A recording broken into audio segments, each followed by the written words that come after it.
तो ट्रंप के सलाहकार सेनेटर लिंडसे ग्राहम ने एक बड़ा बयान दिया है। खर्ग द्वीप पर कब्जे के लिए मरीन कमांडो रवाना हो गए हैं, ये ग्राहम कह रहे हैं। हम खर्ग द्वीप को भी जीतेंगे, ये ग्राहम का बयान है। इवो जिमा की तरह खर्ग पर भी कब्जा करेंगे। तो देखिए, लगातार ये जानकारी आ रही है कि यूएसएस त्रिपोली और कुछ और वॉरशिप्स हैं जो लगातार बढ़ रहे हैं मिडिल ईस्ट की तरफ, और उनमें करीब 2500 कमांडोज हैं जो एक ग्राउंड ऑपरेशन कर सकते हैं। अब क्योंकि ट्रंप के करीबी की तरफ से भी ये बयान आ गया, सेनेटर है ग्राहम, और वो कह रहे हैं कि हम ग्राउंड ऑपरेशन करेंगे, तो ये एक बड़ा डेवलपमेंट है। तो जैसे जैसे ये जंग आगे बढ़ी, ऐसा लगने लगा कि ईरान से लड़ने के लिए अमेरिका क्या काफी नहीं है। इजरायल ने यूरोप के साथ अन्य देशों का साथ मांगा है। नेतन्याहू ने ईरान को पूरी दुनिया के लिए बड़ा खतरा बताया। ईरान ने इजरायल पर 48 घंटे में विध्वंसक हमले किए हैं और ईरान ने अराद, डिमोना और तेल अवीव में बड़े हमले किए हैं। इजरायल के अराद में ईरानी हमले के बाद बड़ी तबाही हुई है। ईरानी मिसाइलें लंदन, पेरिस और बर्लिन तक पहुंच सकती हैं, ये नेतन्याहू कह रहे हैं। और ब्रिटेन ने अरब सागर में तैनात की परमाणु पनडुब्बी। अरब सागर में ब्रिटिश एटमी पनडुब्बी HMS एंसन को तैनात किया गया है। तो इस तरीके से तैयारी बड़ी नजर आ रही है। विस्तार से इस पर चर्चा करेंगे। हमारे साथ स्टूडियो में इस वक्त हमारे खास मेहमान जुड़ चुके हैं।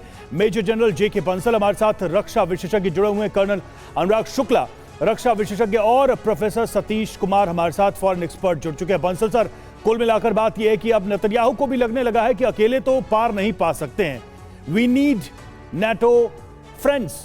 तो अब उन दोस्तों से अपील की जा रही है कि आप भी आइए, ज्वाइन करिए, लड़िए, ये जंग सबकी है। देखिए, युद्ध के मैदान में कभी भी जितने ज़्यादा हो जाएं उतना अच्छा है। और बिल्कुल ठीक कहा आपने, अमेरिका और इजराइल मिलकर के ईरान को हरा नहीं पा रहे हैं, इसलिए उन्होंने मदद मांगी है कि नेटो भी इसमें आए। और पहले खुद जो है प्रेसिडेंट ट्रंप कह चुके हैं कि नेटो को आना चाहिए। तो वो तो हालांकि कंट्राडिक्टिव स्टेटमेंट देते हैं, पहले कहा हमें ज़रूरत नहीं है, फिर कहते हैं आइएगा।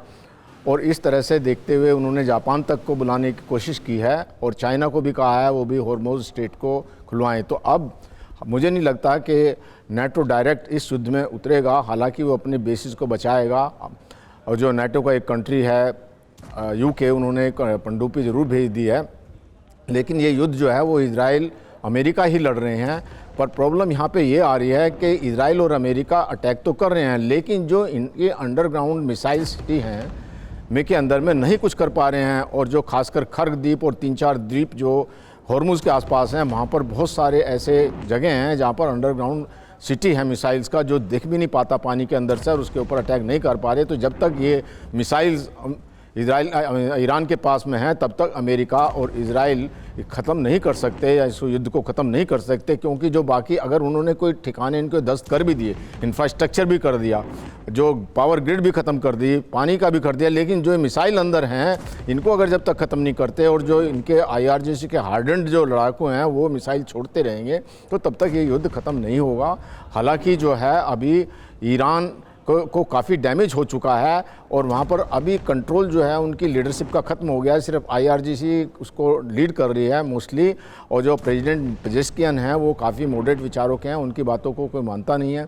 जब अटैक किया था गल्फ़ कंट्रीज़ के ऊपर में ईरान ने, तो पेजेश्कियान ने कहा था कि हम माफ़ी मांगते हैं, पड़ोसियों का नहीं अटैक करना चाहते थे और आगे से अटैक नहीं होगा, लेकिन उसके बाद भी अटैक हो रहे हैं।